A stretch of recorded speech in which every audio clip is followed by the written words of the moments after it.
ना संघर्ष ना तकलीफ, तो क्या मजा है जीने में।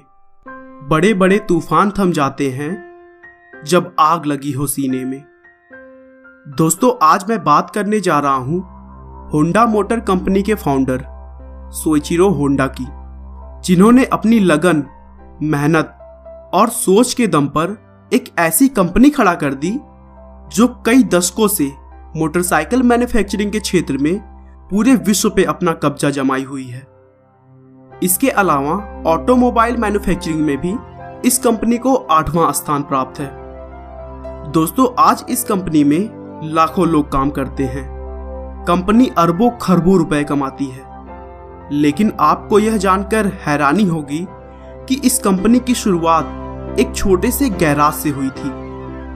चलिए दोस्तों, बिना आपका समय खराब किए हम सोइचिरो होंडा के संघर्ष से लेकर सफलता तक के सफर को शुरू से जानते हैं। सोइचिरो होंडा का जन्म 17 नवंबर 1906 को जापान के एक छोटे से गांव शिजुओका में हुआ था। उनके पिता का नाम गिही होंडा था, जो एक छोटे से लोहार थे और साथ ही साथ पुरानी टूटी फूटी साइकिलों को खरीदकर उसे रिपेयरिंग करने के बाद बेचने का काम करते थे। होंडा को भी शुरू से औजारों से खेलने का बहुत शौक था और वो भी अपने पिता के उन कामों में उनका हाथ बटाते थे।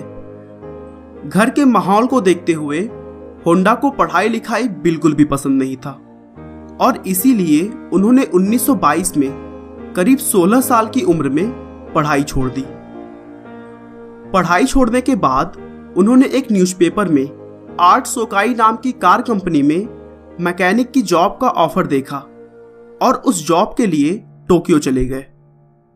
टोक्यो पहुंचने के बाद उन्हें कंपनी में तो ले लिया गया, लेकिन उनकी उम्र को देखते हुए उन्हें सिर्फ साफ सफाई का काम दिया गया। वह उस छोटी सी कंपनी में सबसे कम उम्र के एम्प्लॉय थे।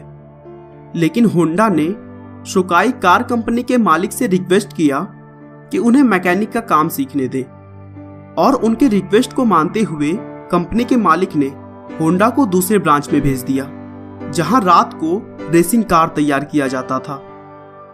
होंडा अपने लगन और मेहनत से बहुत जल्द काम सीख गए और अगले कुछ ही महीनों में एक अच्छे मैकेनिक बनकर उभरे। 23 नवंबर 1924 को सोकाई कंपनी की कार ने 5वीं जापान कार चैंपियनशिप में हिस्सा ली और सभी कारों को पीछे छोड़ते हुए रेस में फर्स्ट आई। होंडा उस रेस में जीतने वाले कार के मैकेनिक के तौर पर काम कर रहे थे।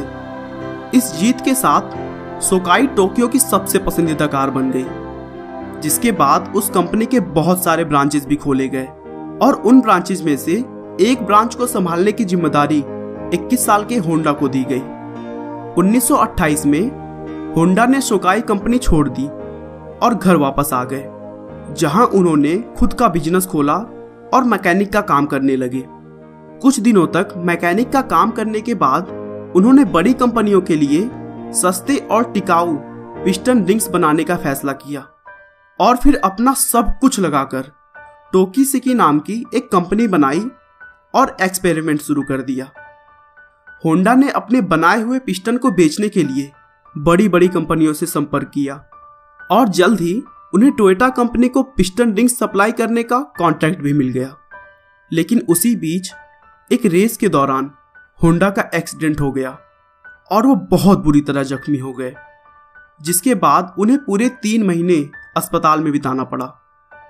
अस्पताल में रहते हुए ही उन्हें पता चला कि उनकी बनाई हुई पिस्टन की क्वालिटी तय मानकों के हिसाब से पास नहीं हो सकी और उन्होंने टोयोटा जैसी बड़ी कंपनी का कॉन्ट्रैक्ट भी खो दिया।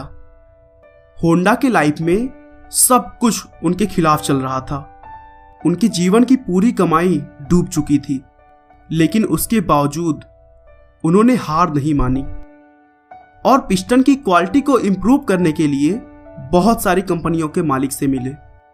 लेकिन तभी फिर से उन पर एक बहुत ही बड़ी आफत आ गई। 1944 में दूसरे विश्व युद्ध के समय अमेरिकी B-29 हमले में उनकी फैक्ट्री पूरी तरह जल गई। इस घटना ने होंडा को दहला कर रख दिया था। लेकिन दोस्तों, जब आंखों में अरमान लिया मंजिल को अपना मान लिया। है मुश्किल क्या आसान है क्या, जब ठान लिया तो ठान लिया। युद्ध खत्म होने के बाद होंडा ने अपने कंपनी के अवशेषों को 4,50,000 येन में बेच दिया और अक्टूबर 1946 में उन पैसे का उपयोग करते हुए होंडा टेक्निकल रिसर्च इंस्टीट्यूट खोला। युद्ध में हारने के बाद जापान को बहुत बड़ा नुकसान हुआ था और उनकी पूरी इकोनॉमी गिर चुकी थी। लोग पैदल या फिर साइकिल से चलने को मजबूर हो गए थे। इन सभी प्रॉब्लम्स को देखते हुए होंडा के दिमाग में एक आइडिया आया और फिर उन्होंने एक छोटा इंजन बनाकर उसे साइकिल से जोड़ दिया। होंडा का यह कॉन्सेप्ट लोगों को बहुत पसंद आया और लोगों ने उनके द्वारा बनाई गई इस बाइक को खरीदना शुरू कर दिया। बस यहीं से होंडा की सफलता शुरू हो गई। होंडा ने इस बाइक का नाम चू चुओ दिया, जिसकी कीमत करीब 1500 रुपए थी। 1949 में उन्होंने अपनी कंपनी का नाम होंडा टेक्निकल रिसर्च इंस्टीट्यूट से बदलकर होंडा मोटर कंपनी रख दिया और फिर उसी साल होंडा ने 2 स्ट्रोक इंजन की बाइक भी निकाली।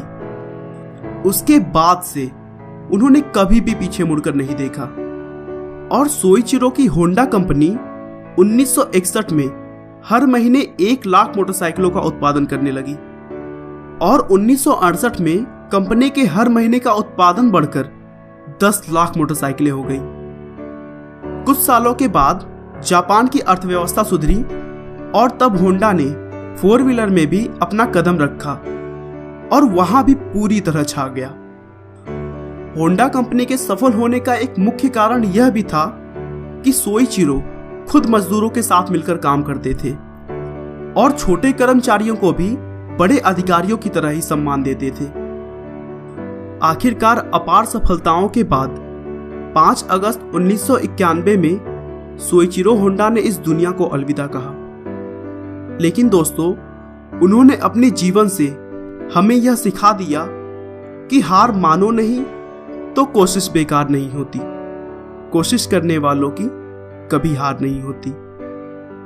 आपका बहुमूल्य समय देने के लिए बहुत बहुत धन्यवाद। इस वीडियो को लाइक करके आप हमारा मनोबल बढ़ा सकते हैं। दोस्तों, अगर आप हमारे वीडियो को मिस नहीं करना चाहते तो कृपया चैनल को सब्सक्राइब कर लें।